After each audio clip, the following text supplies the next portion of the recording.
Baik, ini kita lanjutkan lagi ya materi tentang strategi ya. Ini ada topik yang sekarang lagi ngetren ya karena pandemi, yaitu pembelajaran jarak jauh. Jadi kalau lihat dari judulnya itu sudah bisa ditebak, kita belajar tapi dosennya atau bahkan kampusnya itu tidak ada di depan kita ya, atau tidak di kota kita ya. Nah, dulu itu zaman dulu ya, sebelum pandemi juga, ini jadi tren untuk perguruan tinggi swasta dalam hal mencari mahasiswa sebanyak-banyaknya ya. Mahasiswa swasta itu kan targetnya kan mahasiswa sebanyak-banyaknya ya, beda dengan negeri ya. Kalau negeri kan dibatasi ya, nggak boleh banyak ya. Seperti UPI itu kan cuma 2 kelas ya, walaupun yang daftarnya yang lamarnya itu 2000-an, yang diambil cuma 80 ya. Nah, kalau swasta sebanyak-banyaknya diterima ya, karena pendapatannya kan dari mahasiswa. Nah, ada salah satu konsep yang sangat ngetren di perguruan tinggi swasta itu, ketika mencari mahasiswa, dia itu menggunakan program jarak jauh ya. Kampusnya di Jakarta, terutama perguruan tinggi swasta yang sudah dikenal ya. Misalkan apa ya? Mercu Buana yang saya tahu, Mercu Buana ya, Universitas Mercu Buana. Dia itu mencari mahasiswa tidak hanya di kota Jakarta, tapi di luar kota Jakarta, tapi mahasiswanya tidak perlu datang ke Jakarta ya, tapi dapat ijazah Mercu Buana. Nah, ini sempat ngetren ya, walaupun akhirnya Dikti mengeluarkan kebijakan dilarang ya. Jadi pembelajaran jarak jauh waktu dulu dilarang sama Dikti karena itu terkesan mencari uang kan ya, mencari uang sedangkan kualitasnya tidak dijaga ya. Nah, tapi itu kita abaikan karena sekarang pembelajaran jarak jauh ternyata bisa dilakukan ya. Nah, pembelajaran jarak jauh ini menurut para pakar itu mengartikan bahwa suatu bentuk pembelajaran mandiri ya, di mana dibuat secara sistematis ya, dengan sekelompok tenaga pengajar yang tanggung jawab ya. Ya, artinya walaupun tidak ketemu langsung, tapi kualitas kontennya itu sangat diperhatikan ya. Nah, sebenarnya ini konsep kalau di luar negeri ini masih dipakai ya, terutama ujian sertifikasi kompetensi ya. Misalkan kita mau ngambil atau ya, mau ngambil Cisco ya, atau mau ngambil Microsoft, itu kan pembelajarannya kan jarak jauh ya, tapi dia langsung ke ujian ya. Jadi ujiannya di sini, tapi nanti sertifikatnya dikeluarkan dari negaranya ya. Nah, jadi konsep ini ternyata tahun 67 itu sudah ada ya.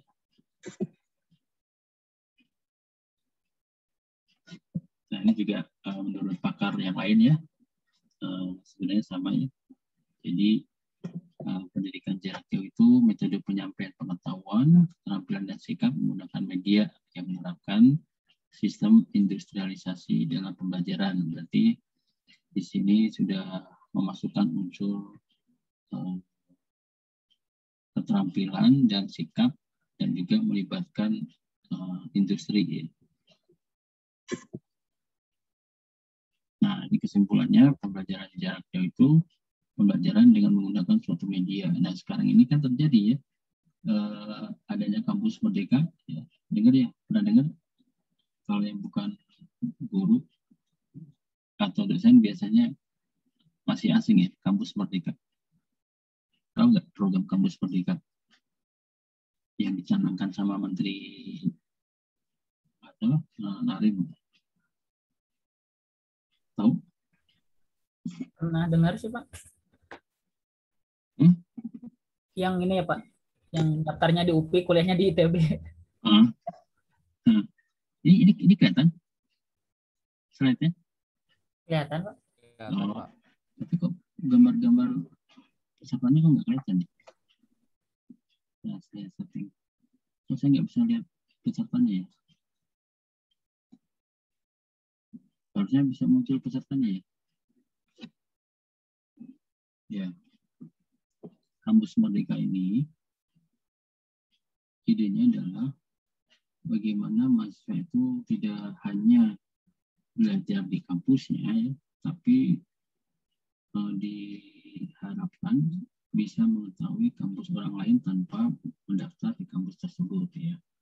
Sekarang dengan tren ya, seperti saya itu dapat satu mata kuliah yang mahasiswanya itu dari Nusantara ya, walaupun mata kuliahnya nggak terlalu besar ya, ada yang dari Makassar, dari Bali ya. Nah jadi itu kan konsep pembelajaran jarak jauh ya, mahasiswanya di Bali, dosennya di Bandung. Nah ternyata pembelajaran jarak jauh itu sekarang sudah menjadi sesuatu yang wajar ya, yang bahkan disarankan ya. Dulu seperti dilarang, sekarang disarankan ya, mungkin karena pertimbangan pandemi juga ya. Dengan konsep ini proses pembelajaran itu masih bisa berlangsung ya, walaupun efektivitasnya masih belum bisa disejajarkan dengan bertemu langsung atau luring ya.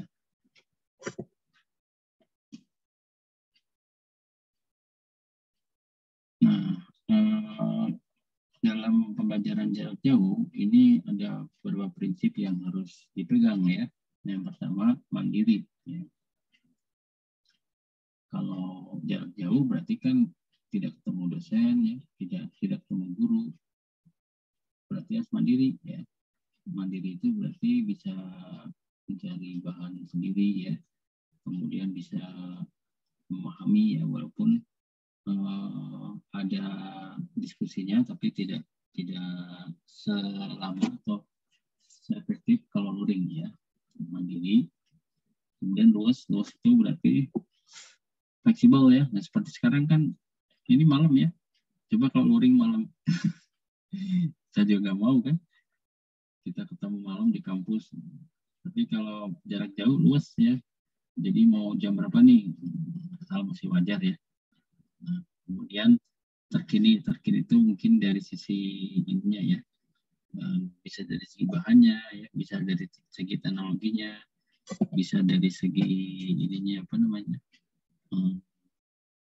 LMS-nya ya.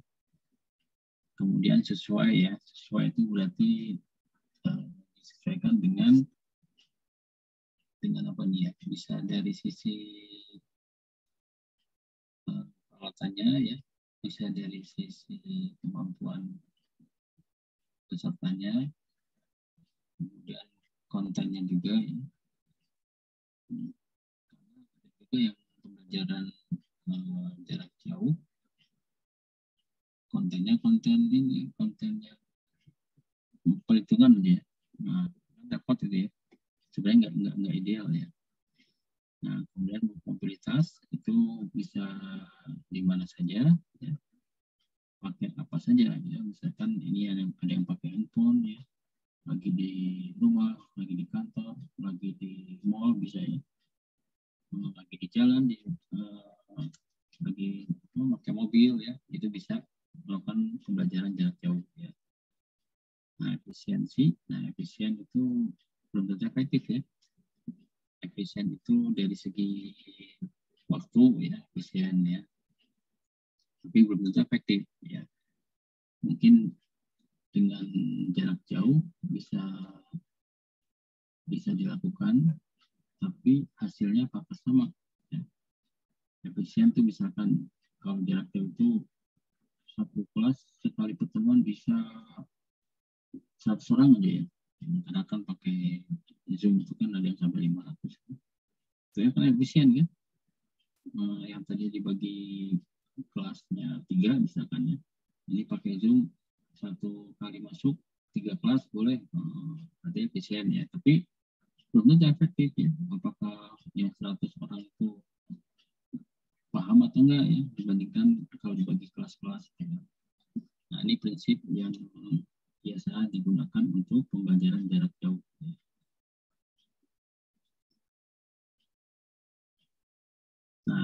prinsip itu biasanya disesuaikan dengan kurikulum ya. Nah, seperti kampus Merdeka itu kurikulumnya itu akhirnya dirubah tuh. Jadi program pemerintah itu merepotkan Kaprodi ya. Karena Kaprodi itu harus mengubah kurikulum ya, yang tadinya ada di semester 5 harus pindah ke semester 3. Kenapa? Karena program kampus Merdeka itu hanya boleh diambil untuk mahasiswa yang sudah menempuh semester 5 ke atas ya. Jadi 1 sampai 5 semester itu harus di dalam dulu ya, di dalam kampusnya dulu, karena supaya mengenal karakternya, mengenal kampusnya, mengenal teman-temannya dulu. Tapi kalau sudah semester 5 ke atas, boleh mengenal Buana. Nah, akibatnya kurikulum yang saya buat, yang awalnya itu mata kuliah yang dikasihkan di semester 5, ya, karena dia semester 5 itu bisa keluar, dan mata kuliah prodi yang harus dikuasai, ya, hanya pindah ke 1 sampai di bawah 5 aja ya. Jadi saya mengubah tuh struktur mata kuliahnya berubah. Nah, itu dampaknya seperti itu ya. Jadi yang semester 5 ke atas itu dibuat untuk mata kuliah yang bisa dikonversi dari hasil program kampus Merdeka. Ya, seperti mata kuliah yang sifatnya dari sisi konten tidak terlalu mempunyai ciri khas ya. Misalkan kayak mata kuliah saya kan kemudian masyarakat itu kan sifatnya pengetahuannya. Nah, itu bisa dikonversi dari program kampus Merdeka. Ya, akhirnya kan pindah tuh. Nah, yang tadi di semester 5 yang mata kuliah ini misalkan satu data ya, itu harus dikasihkan dari dalam ya, pasti pindah ke 3. Nah, dampaknya seperti itu sehingga harus mengubah kurikulumnya. Dan ini kan dikatakan kurikulumnya bisa independen ya. Nah, bisa mandiri ya. Nah, ini kurikulum yang semester 5 ke atas itu dibuat mata kuliah yang sifatnya tidak terlalu penting ya, bukan mata kuliah penting, dan bisa dikonversi. Dan dampaknya. Pak, punten Pak. Halo. Ya. Ini ternyata suaranya keputus Pak. Yang itu apa? Mungkin mic-nya Pak ke ini. Sekarang gimana? Nah, lumayan Pak, lumayan. Jadi dari tadi, jangan-jangan dari tadi saya ngomong nggak pada paham. Nggak dari tadi banget sih Pak. Dari mana? Beberapa slide yang lalu, dua Ini slide sebelum lah. Ini? Nah, setelah ini sih Pak, mobilitas tadi saya kurang nangkep kalau saya gitu ya. Oh, mobilitas mah ini bisa di mana saja. Jadi misalkan Bapak mau belajar lagi di mall, bisa kan? Kalau jarak jauh tuh. Ya. Oke, Pak. Handphone. Kedengeran nggak sekarang? Jelas Pak, jelas. Ya, buka handphone sambil belajar. Padahal lagi di mall tuh. Atau lagi di rumah makan gitu kan. Bisa pakai tablet, bisa pakai laptop. Ketika nyopir ya, ada kuliah nih, lagi di mobil, bisa ya gitu mobilitas. Ya. Siap. Kalau efisien kedengeran? Enggak juga Pak, tadi udah mulai hilang Pak di efisien. Oh, kalau efisien belum tentu efektif ya. Efisien itu misalkan nih, kalau ketemu di kelas kan maksimal 40 orang ya yang masuk kelas karena ruangannya terbatas tuh ya, ruangannya terbatas. Tapi kalau jarak jauh bisa 500 orang sekaligus ikut pembelajaran, bisa nggak pakai Zoom? Bisa kan? Bisa Pak ya. Nah, itu efisien kan? Tapi belum tentu efektif. Ya. Apakah paham itu yang 500 orang ikut kuliah? Ya, dibandingkan kalau kita bagi-bagi satu kelas 40 lebih efektif kan? Tapi tidak efisien, ya. Jelas ya? Ya Pak, ya. Nah, ini prinsip yang harus dimiliki oleh jarak jauh ya. Sehingga hemat biaya ya, efisiensi yang berhubungan dengan biaya juga ya. Ya misalkan kalau manggil dosen itu di ruangan itu dibagi 3 ruangan atau 3 jadwal, harus bayar 3 kali. Tapi kalau dengan jarak jauh cukup bayarnya sekali aja gitu ya. Nah ini kemandirian ya. Nah ini tergerak nggak nih yang ini? Udah Pak ya ini Pak. Nah, udah ya. Nah keluasan ini tadi ya. Keluasan itu bisa dari sisi waktu ya, bisa dari sisi sumber belajar ya. Jadi tidak kaku ya, bisa nyari dari sumber mana saja ya. Nah ini mah penjelasannya ya, penjelasan yang saya tadi sampaikan itu ya. Nah terkini kan dari kontennya tadi ya, buku-bukunya ya. Kemudian bisa juga sistemnya kan, pakai pakai aplikasi yang terbaru gitu. Nah kesesuaian itu bisa kontennya juga ya, misalkan isinya itu merupakan konten yang sekarang lagi ngetren ya. Kemudian mobilitas tadi sudah jelaskan ya, berpindah lokasi ya, di mana saja, kapan saja, kalau kapan saja bisa juga ya, di mana saja, kapan saja, pakai apa saja ya. Efisien tadi sudah jelaskan, ini bisa langsung sekaligus ya, sehingga efisien sumber dayanya ya. Misalkan manggil gurunya atau memanggil dosen cukup 1 kali, tapi bisa memberikan materi untuk 100 orang ya. Kemudian sumber dayanya kan tidak perlu sewa kelas ya. Nah, jadi ini efisien dari sisi biaya, tapi sekali lagi belum tentu efektif dari hasil ya. Nah, media pembelajarannya kalau jarak jauh itu banyak ya yang kita bisa gunakan ya. Misalkan cetak, berarti bisa pakai buku ya. Kemudian bukunya itu bisa dikirim gitu kan, atau bisa juga pakai file ya. Kemudian media massa, siar, tayang ini bisa pakai media massa itu bisa pakai YouTube ya. Kemudian siaran radio ini biasanya untuk yang pakai apa tuh namanya ya, siaran itu sekarang lagi tren itu pakai suara tapi tidak pakai gambar.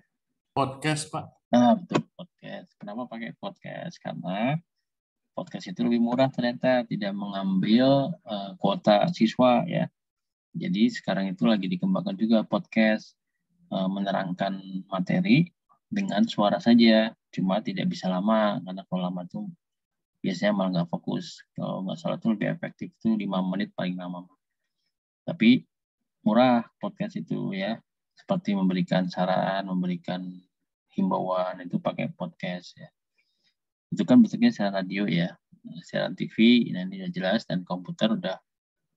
Siaran TV bisa pakai tutorial ya, bentuk tutorial atau melihat siaran di televisi ya.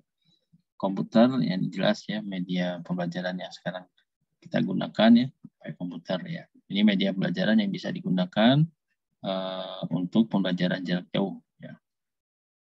Nah ini media telekomunikasi, ini jaringannya ya, kita pakai internet ya. Kalau nggak pakai internet kan susah ya, yang menghubungkan tuh koneksinya ya, jadi telekomunikasi. Nah ini contoh di mana kita nggak perlu beli buku fisiknya ya, tapi buku digitalnya ya kan. Sekarang kan siswa sudah ada ya buku digitalnya kan, yang bisa di-download di websitenya Dikbud ya, Diknas ya sekarang, Diknas. Jadi bahasa Indonesia, makanya toko buku itu mengalami penurunan omset ya, karena banyak siswa yang jarang beli buku fisik ya, malas bacanya ya. Padahal kalau digital juga malas bacanya ya, cuma karena lebih murah ya, bahkan gratis kan kalau untuk anak sekolah ya, download ini.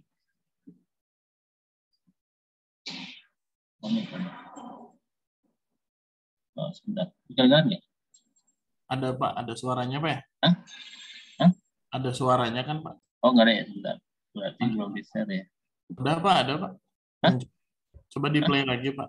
Ada Pak. Suaranya ada nggak? Ada. Hilang Pak. Tadi ada, sempat ada. Bukan, belum di-share ya. Share-nya itu ada share ini. Share apa? Stop dulu ya. Share-nya itu harusnya pakai ini juga sound-nya. Nah, ini.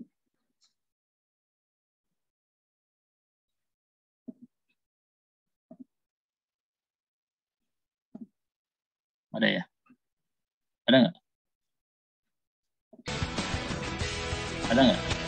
Ada Pak, ada. Hi there. Have you ever given directions to someone who is Nah, lost? ini pakai media apa nih? Rita gave directions to her house to Tommy, who Ini contoh had media apa? become lost Media and massa had bisa forgotten ya. the way to get Jadi there. pakai YouTube, bisa juga Let's bisa analyze the media dialogue, shall TV we? bisa, tapi ini bukan TV ya. Ini Go TV nih ya. straight ahead until you find a Nah, ini mah contoh roundabout. aja ya. Nggak usah didengarin sih. Turn left onto Romeo. Remember how Rita gave directions to the Nah, ini contoh bahasa Inggris ya. restaurant is in front of the old building. Pelajaran bahasa Inggris. The restaurant is in front of the old building.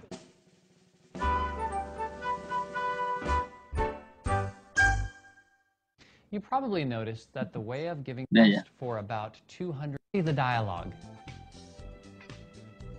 How do we get there? How do we get there? Where is it? West, Ada ya? east, or south? Ya Cepetin. Pak, cukup. Keep going. Cepetin.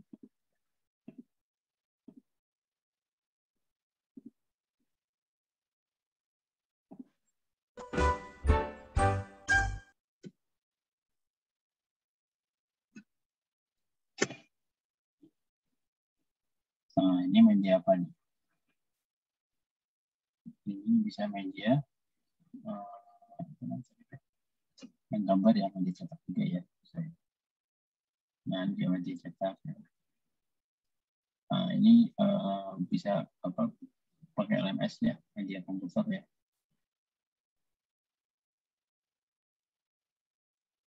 Nah, sekarang karakteristik pembelajarannya. Nah, ini karakteristiknya itu ciri-cirinya sih. Ciri-cirinya apa sih yang dikatakan pembelajaran jarak jauh? Ya, pertama ya pasti antara yang belajar dan yang mengajar pasti terpisah ya. Kemudian ini terpisah dia jelas ya. Nah, intinya terpisah semua ya. Nah, terpisah kegiatan belajar dengan pembelajaran terpisah, artinya ketika siswa belajar sendiri dengan apa proses pembelajarannya itu terpisah ya. Kemudian ini terpisah dari waktu dan tempat ya. Ini yang ketiga, ini juga terpisah, tapi ini cenderung ke perlu bantuan media pembelajaran ya. Intinya mah karakteristik pembelajarannya pasti terpisah aja ya kalau jauh-jauh ya. Terpisah waktu, terpisah tempat, kemudian prosesnya juga berbeda ya. Misalkan ada tugas kelompok ya. Tugas kelompok walaupun satu kelompok tapi nggak ketemu ya. Kayak sekarang ini ya. Pandemi ini ada tugas kelompok, tetap aja yang bisa ketemu ya. Nah, kerjanya itu di masing-masing rumah. Ini karakteristiknya. Nah, ini ada perkembangannya nih. Pertama tuh pakai model korespondensi ya. Misalkan pakai surat ya. Dulu kan belum ada koneksi internet ya. Belum banyak gitu ya. Jadi pakai buku diantar ya atau dikirim. Kemudian yang kedua pakai model multimedia, berarti bisa pakai video VCD ya. Bisa pakai video tutorial ya. Bisa pakai kaset. Nah, ini kedua, generasi kedua. Generasi ketiga kira-kira apa? Nah,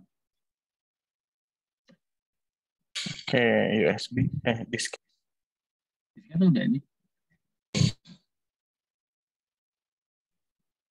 Disket itu kan multimedia. Yang pertama kan pakai surat, ya multimedia bentuk kemasannya ya. Yang ketiga, ya sudah pakai ini internet ya. Keempat, nah ini mungkin telekonferensi. Oh ini mungkin internetnya belum ada ya. Ini yang keempat internetnya. Ini mungkin masih satu arah kayaknya ya. Jadi pakai audio, dan misalkan pakai radio, TV itu kan satu arah ya. Kalau kita lihat TV kan, lihat berita kan nggak bisa nanya ya. Nah kalau yang keempat ini sudah dua arah atau interaktif ya. Nah ini mungkin sampai sekarang kita masih keempat ya. Oh kelima sudah pakai e-learning ya. Nah keenam sudah mobile ya. Yang tujuh kira-kira ada nggak? 6 itu e-learning berarti sudah pakai LMS ya. Kalau yang kelima tadi kan ini masih fleksibel ya. Dari sisi apanya ya, waktunya ya. Kalau ini sudah dikemas dalam satu LMS. Kalau yang keenam ini sudah pakai mobile ya. Jadi bisa pakai handphone, bisa pakai tablet. Oh udah habis ya, berarti itu intinya. Jadi kesimpulannya pembelajaran jarak jauh itu pembelajaran yang tidak perlu bertemu langsung, tidak perlu dalam satu tempat, kota, bahkan negara ya. Tapi proses pembelajarannya bisa berlangsung ya. Nah, memang kelemahannya itu efektif ya. Efektif apakah siswa itu mampu memahami? Nah itu perlu dikaji lagi ya. Nah sekarang kayak Pak Chef Doni kan jadi guru nih selama pandemi. Ini pakai apa ini pembelajarannya? Teleconference Pak sama LMS. Pakai Zoom gitu, sama Gmeet gitu ya. Ya Zoom. Nah itu kira-kira efektif nggak, paham nggak itu siswa? Kalau misalkan untuk mata pelajaran yang praktik, apalagi di RPL, itu Susah ya. tidak Pak, tidak efektif Pak. Soalnya Ya, sudah diuji coba bukan diuji coba, maksudnya sudah dilihat hasilnya untuk yang kelas 10 kemarin dan sekarang kelas 11 itu tidak bisa dikatakan tidak bisa apa-apa si anaknya gitu untuk yang hubungannya dengan praktik. Ya. Bayangkan kalau sampai bertahun-tahun, jadi sudah hampir 2 tahun ya. Kasiannya itu yang harus punya keterampilan ya. Kalau yang prodi teori ya, prodi teori itu kayak non eksak gitu ya, kayak jurusan kewirausahaan, kewirausahaan ya, atau PKN ya, kan ada tuh di prodi PKN ya. Nah itu mungkin bisa ya. Tapi kalau MIPA ya, fakultas MIPA, bayangkan ya, MIPA kalau nggak pernah praktek, apa kemampuannya itu bisa dipertanggungjawabkan ya. Lab kimianya gimana, lab biologinya gimana ya. Nah itu yang kelemahan dari jarak jauh ya. Walaupun kelebihannya ada juga ya, kelebihannya ya. Jadi kelebihannya itu tadi ya, efisien. Ya, ada lagi yang ingin kita diskusikan. Ada pertanyaan. Pak, berarti sejauh ini untuk yang masalah itu belum ada solusinya ya Pak? Untuk yang praktikal gitu. Masih dibiarkan aja gitu ya Pak? Dibiarkan gimana? Maksudnya itu yang tadi anak-anak yang kasihan itu, yang sifatnya. Nggak tahu di Pak Sebelumnya gimana strateginya? Kalau misalkan saat ini sih memang karena sudah mulai agak lunak gitu ya COVID-nya. Jadi dibagi shift Pak. Maka 1 minggu pertama misalkan absen 1 sampai 15 itu datang ke sekolah. Nanti seminggu kemudian absen genap datang ke sekolah, yang sisanya daring, seperti itu. Tapi semakin ke sini sekarang absen ganjil genap bisa datang setiap hari ke sekolah, tapi waktunya saja yang dibatasi. Dari pagi sampai jam 10, misalnya dari jam setengah 11 sampai jam 2. Udah selesai. Tapi sebelum itu, sebelum ada istilahnya sebelum vaksin lah. Kalau sebelum vaksin masih terabaikan saja, ya udah yang praktik silahkan saja praktik sendiri. Kalau punya komputer ya silahkan, kalau enggak ya udah seadanya aja gitu Pak, karena memang sulit gitu. Apalagi di daerah seperti yang di saya ini, dari sekelas itu paling yang punya laptop atau komputer hanya 2 atau 3 orang, itu dari 36 siswa gitu. Selebihnya kan menggunakan komputer sekolah. Nah itu memang Repot ya Pak ya. Ya memang repot sekali Pak Bayu. Di mana Jadi, Pak Stan? di Majalengka Pak. Oh, Pasti solusinya ke itu ya, ke ganjil genap, tidak mau harus ke sekolah ya. Iya betul. Jadi ya sekarang udah agak mendingan sih, bisa datang ke sekolah anak-anaknya. Tapi untuk yang tahun kemarin awal-awal COVID sampai sebelum adanya vaksin itu masih ya udah aja gitulah. Maksudnya apalagi di apa namanya, kata menterinya juga kan tidak mengukur tingkat ketercapaian atau ketuntasan pembelajaran. Akhirnya ya udah aja, yang penting menyampaikan materi, mau ngerti mau nggak ngerti selesai tugas kita. Lebih ke sana sih sebenarnya kalau misalkan sebelum adanya vaksin. Kebijakan gitu ya, tidak memperhatikan itu ya. Iya Pak, tidak mengukur tidak sampai ke mengukur ketuntasan belajar siswa. Yang terpenting adalah siswa ada kemauan dulu untuk belajar katanya gitu. Karena di tengah pandemi sulit kalau misalkan mengukur ketercapaian kompetensi yang diharapkan, terutama untuk hal-hal yang praktik tadi gitu di SMK. Mungkin kalau yang di SMA atau misalkan SMP yang belum banyak praktik bisa saja gitu ya, yang teori-teori. Kalau di SMK mah sulit Pak, apalagi RPL yang datang ke sekolah aja belum tentu bisa gitu ya, ngebayangin, ngebikin kode program, segala macam itu sulit, apalagi yang nggak datang ke sekolah gitu. Itu ya. Kalau di kampus juga sama ya. Nah, sekarang untuk mata kuliah praktikum diperbolehkan luring ya, tapi dengan prokes yang cukup ketat ya. Ya artinya itu memang permasalahan yang dihadapi oleh seluruh dunia ya, bukan Indonesia saja tapi seluruh dunia. Intinya mah susah sekali ya untuk meningkatkan keterampilan ya dengan cara daring ya. Makanya yang jarak jauh itu biasanya materinya itu, kontennya itu yang mudah dipahami ya, tidak perlu ada bimbingan yang intens sekali ya. Ada lagi yang ditanyakan? Bisa dipahami ya? Iya Pak. Ya Pak. Ya, baik, kalau tidak ada yang ditanyakan lagi, saya pikir cukup ya untuk pertemuan malam ini. Jadi memang pembelajaran jarak jauh dulu sempat dilarang karena tujuannya itu bukan untuk pembelajarannya ya, tapi tujuannya untuk mencari mahasiswa sebanyak-banyaknya. Dan sekarang ternyata pembelajaran jarak jauh itu disarankan ya karena pandemi ya. Tapi kalau tidak pandemi kayaknya mah sudah tidak boleh lagi ya. Baik, mungkin itu yang bisa saya sampaikan. Mudah-mudahan diskusi malam ini bisa bermanfaat ya dan ada gambaran ya. Terima kasih. Untuk minggu depan mudah-mudahan Pak Sofran bisa hadir ya untuk membahas topiknya, dan kita akan ada tugas baru ya karena sudah semuanya. Nanti saya kasih tugasnya untuk pengganti ujian-ujian yang harus ada nilainya ya. Baik, ada lagi yang disampaikan sebelum ditutup? Dari saya cukup Pak. Cukup. Pak Eri? Insya Allah Pak.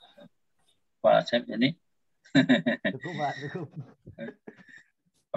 Pak Alif ada? Pak Alif? Ini berarti yang hadir Pak itu aja ya, Pak Sofran ya. Baik, kalau tidak ada lagi, saya akhiri. Assalamualaikum warahmatullahi wabarakatuh. Waalaikumsalam warahmatullahi wabarakatuh. Atur nuhun Pak, terima kasih.